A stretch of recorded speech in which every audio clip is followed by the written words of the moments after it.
Socialism కాదు, communism కాదు, Telugu Desam party సిద్ధాంతం హ్యూమనిజం అంటూ ఆనాడు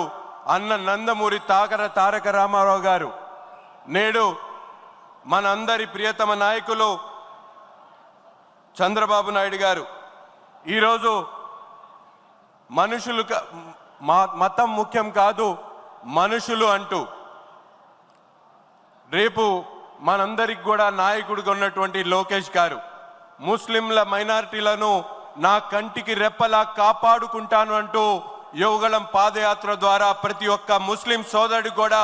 ధైర్యాన్ని నింపినటువంటి మా నాయకుడు నారా లోకేష్ గారు ఈ ముగ్గురు నాయకత్వంలో ఏర్పడినటువంటి తెలుగుదేశం పార్టీ కేవలం ముస్లింలకు సంక్షేమ అభివృద్ధి కార్యక్రమాలే కాదు, ఈ రాష్ట్రంలో ఉన్నటువంటి ప్రతి ఒక్క ముస్లిం సోదరుడు కూడా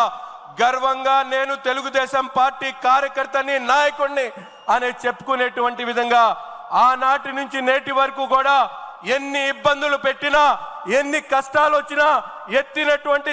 జెండాను దించకుండా ఈ రోజు కూడా చంద్రబాబు నాయుడు గారి నాయకత్వంలో ముందుకు సాగుతున్నటువంటి పరిస్థితులు ఉన్నాయి. ఈ రోజు 10% జనాభా కలిగినటువంటి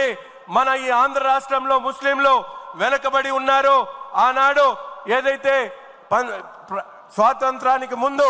సచార్ కమిషన్ రిపోర్టు దళితుల కన్నా ముస్లింలు వెనకబడి ఉన్నారు, అత్యంత హీనమైనటువంటి పరిస్థితిలో ఉన్నారనేటువంటి వాస్తవాన్ని గ్రహించినటువంటి నాయకుడిగా మన ప్రియతమ నాయకుడు చంద్రబాబు నాయుడు గారు ప్రతి ఒక్క సందర్భంలో కూడా మైనార్టీల జీవితాల్లో వెలుగు నింపాలనేటువంటి ఆలోచనతో ఆనాడు ఉన్నత విద్య ఏ ఒక్క మైనారిటీ బిడ్డకు కూడా దూరం కాకూడదనేటువంటి ఆలోచనతో ఎవ్వరూ చేయనటువంటి విధంగా ఈ రాష్ట్రంలో మైనారిటీలకు ఉన్నత విద్య దూరం కాకూడదనేటువంటి ఆలోచనతో విదేశీ విద్య ఏదైతే మౌలానా అబ్దుల్ కలాం విదేశీ విద్య పేరుతో మైనారిటీ బిడ్డలను